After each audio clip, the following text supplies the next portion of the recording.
আসসালামু আলাইকুম। পড়ন্ত বিকেলে সবাইকে শুভেচ্ছা। আজকে রয়েছে আমাদের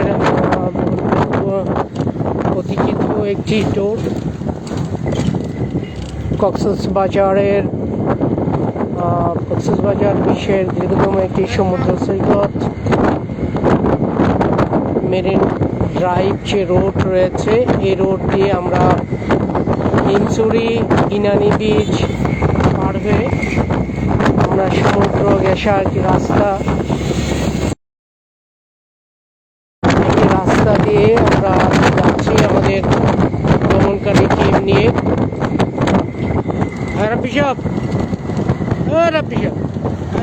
এই যে পিছনে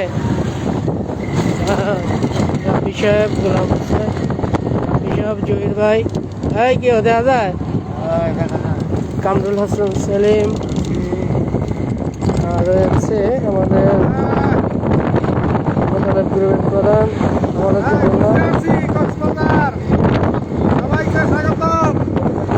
রাস্তা যাইতে দুলা কেমন খাইলেন রাস্তা দিয়ে আইতে?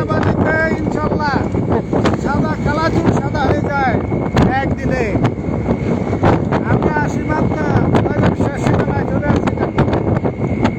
হ্যাঁ, আসলে আপনাদেরকে সাগর পাড়ের পাশে দিয়ে যে রাস্তায় মেরিন যে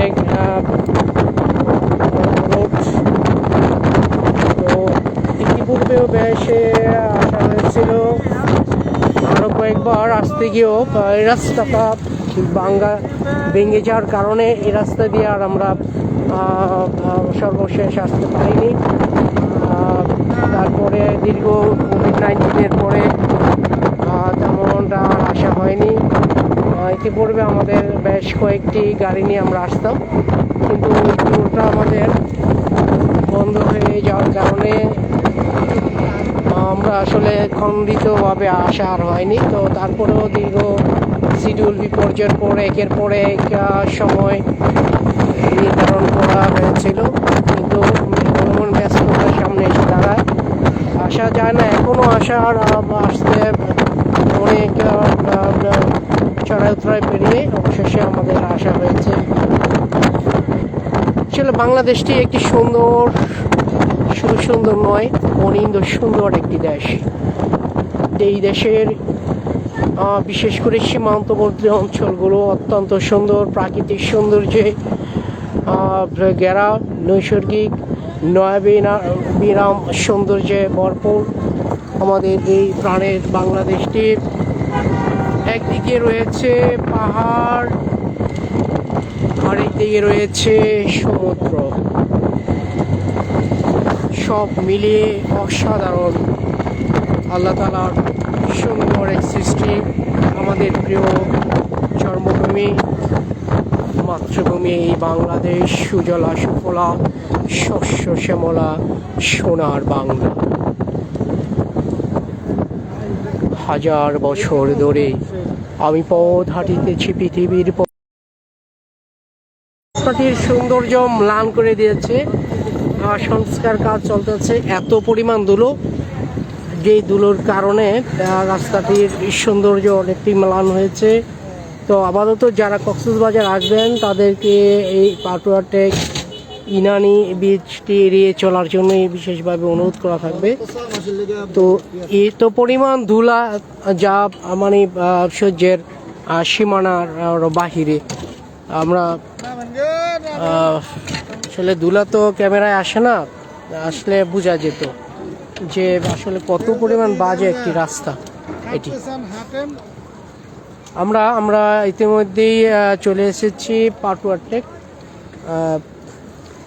সি বিচ, যেটা কক্সবাজার থেকে বেশ অনেকটি দূরে অবস্থান করছে পূর্ব দিকে, দক্ষিণ পূর্ব, আবার অনেকটা টেকনাফ যাওয়ার একটি রাস্তা বলা যায়। আমরা পরন্ত বিকেলে যে সূর্য প্রায় ডুবা এই মুহূর্তে আমরা আপনাদেরকে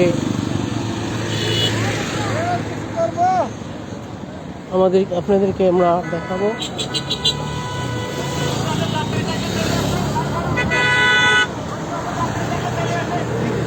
আসলে আমাদের যে ভ্রমণকারী যে টিম ছিল, জহির ভাই, কামরুল হাসান সেলিম স্যার, যিনি ভ্রমণ পিয়াসু, ভ্রমণ করতে ভালোবাসেন, আমরা আপনাদেরকে একটু সি বিচের কাছাকাছি নিয়ে যাব।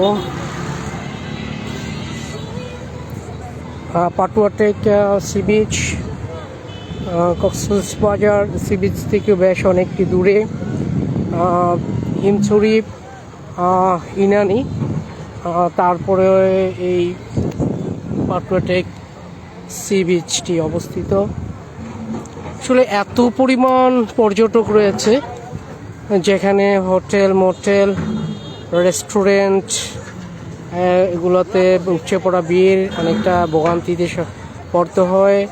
আর সেন্ট মার্টিন যাওয়ার ইচ্ছে ছিল, কিন্তু সেন্ট মার্টিনে যাওয়ার টিকিটগুলো অনেক আগেই কালো বাজারি যারা রয়েছে তাদের দখলে চলে গিয়েছে।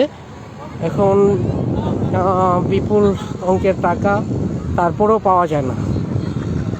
মানে বাংলাদেশটাতে একটা চোরের খনি। এই চোরের খনি প্রতিটি ধাপে ধাপে, প্রতিটি জায়গায় কারণে সর্বত্রই সমস্যা। আসলে সেন্ট মার্টিন একটি আকর্ষণীয় জায়গা হওয়া সত্ত্বেও পর্যটনটা নির্বিঘ্নে সহজেই যাতায়াত করতে পারে না, এবং বিপুল অঙ্কের টাকা খরচের পরেও পাওয়া যাচ্ছে না। কালোবাজারিদের কাছে জিম্মি রয়েছে এই পর্যটন খাতটি, এবং সরকারের যে পর্যাপ্ত সহযোগিতার অভাব বলা যায়, যেহেতু পর্যাপ্ত যানবাহন চলাচল না করার কারণে এই কালোবাজারি যারা রয়েছে তারা ওই সুযোগটি রয়েছে। তো যারা সেন্ট মার্টিন যাবেন তারা ঢাকা থেকে নিশ্চিত করে আসবেন, নতুবা সেন্ট মার্টিনের টিকিট আপাতত নেই। বলা চলে জানুয়ারি মাসের প্রায় মাঝামাঝি পর্যন্ত সেন্ট মার্টিনের টিকিট প্রায় কালোবাজারি যারা তাদের হাতে রয়েছে, সহজে পাবেন না। পেলেও 2 গুণ বা 3 গুণ টাকা দিয়ে নিতে হবে। আমরা রয়েছি Patuartek sea beach, Cox's Bazar, Laboni point এবং সুগন্ধা পয়েন্ট থেকেও দক্ষিণ পূর্ব দিকে বেশ অনেকটি দূরে।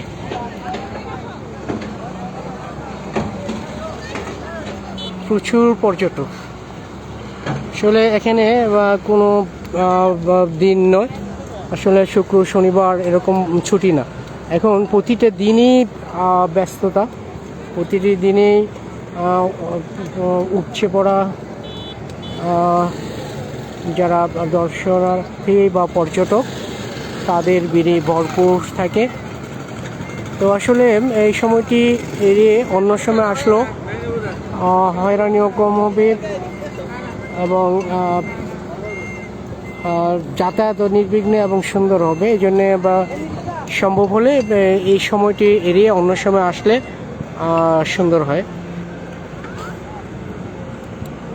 কিন্তু জানুয়ারি এবং ডিসেম্বর মাস ঘোরার মৌসুম হওয়ার কারণে, আবহাওয়া ছুটি বা অনেক সময় থাকার কারণে প্রায় প্রতিটি ক্ষেত্র থেকে সবাই চলে আসে। তো সবাইকে ধন্যবাদ। এই চমৎকার সূর্য আর কিছুক্ষণ পরেই ডুবে যাবে তির্যক গতিতে। তির্যক গতিতে সমুদ্রের আর পানির ওপর সূর্যের আলো পড়ে চকচক করছে, যা অনিন্দ্য সুন্দর একটি দৃশ্যের তৈরি হয়েছে, দেখতে অসাধারণ, যা পর্যটকরা উপভোগ করছে।